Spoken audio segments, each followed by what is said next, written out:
Hey, what is up everyone, Dark Tech here, and in my last video, I made a reference saying that my SSD has been increasing in price since the time I bought it in December, and same thing for RAM kits, although increasing RAM prices isn't anything too new.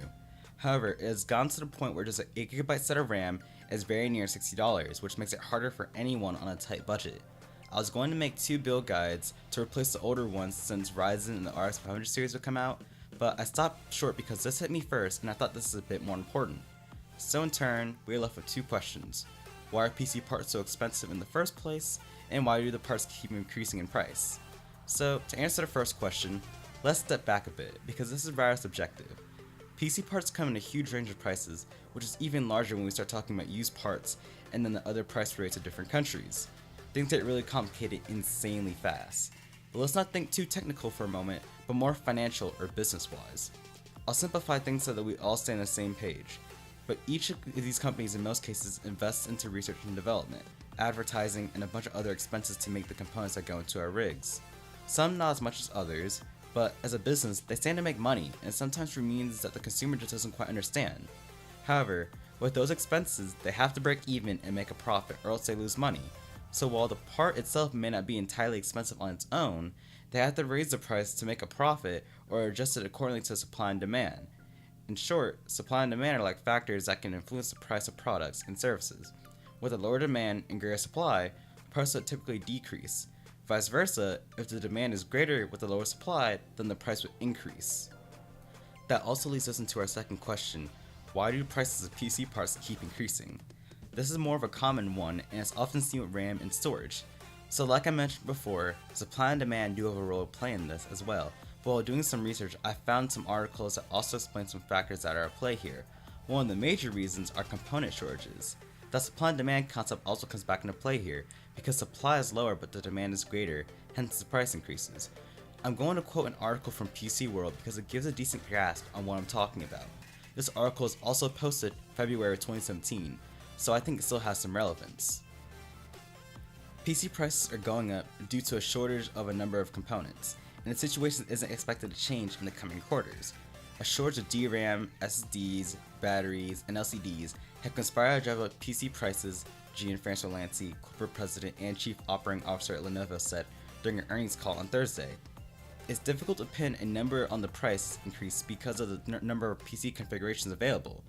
The cost of purchasing these components is going up, which is triggering PC prices to also rise, said Lanci, a PC industry veteran. The shortage of components like memory will continue. As component supply shrink, PC prices will rise, said Mikado Kitagawa, an analyst at Gartner. Moreover, PC makers are raising prices to squeeze more profits out of the shrinking PC market, Kitagawa said. Essentially, the competition for components is getting tighter, so prices have to come up. I'll link the article in the description, but there's another one I want to mention here because I think it ties into the theme. So this article is a bit older, but the conditions it is describing still remain pretty much true, so I think it deserves a mention nonetheless. So PC Gamer made an article in October of 2016 detailing why DDR4 prices have gone up.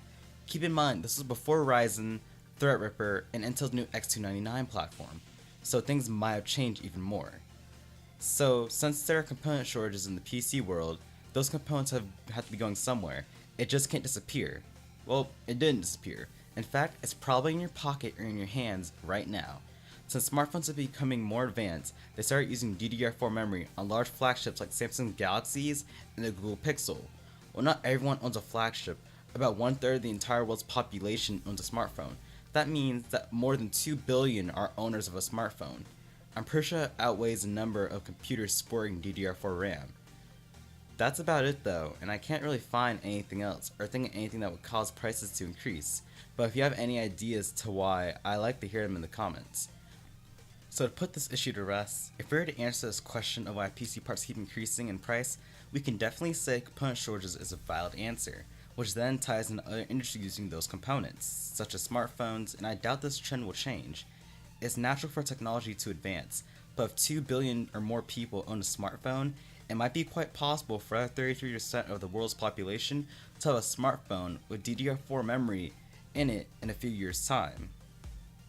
Anyways, that's about it. Be sure to hit that like or dislike button and check out other uploads on the channel, like the best gaming laptops under $1,000. Also, E3 is about to conclude if I'm right, but I think you guys should at least check out the lineup they got. I'm getting kinda hyped for things they showed off so far, and the Xbox One X is kinda appealing at $500, so things should get very interesting. Also, Intel and AMD are releasing more processors, with AMD finishing out their Ryzen lineup with the Ryzen 3 set, and both of them kinda having their own little psych war too, to see who can make the best workstation processor, with AMD's Threadripper platform and Intel's Core X lineup on the new X399 and X299 motherboards respectively. Also, AMD and Nvidia are releasing a new line of video cards. Vega and Volta are supposed to be releasing this year on the AMD side, and Nvidia's side is speculated to release sometime early next year. So to bring things to a close, subscribe for more content if you like what you see, and be sure to hit that bell icon right beside to get notified whenever I upload. Thanks for watching and take care.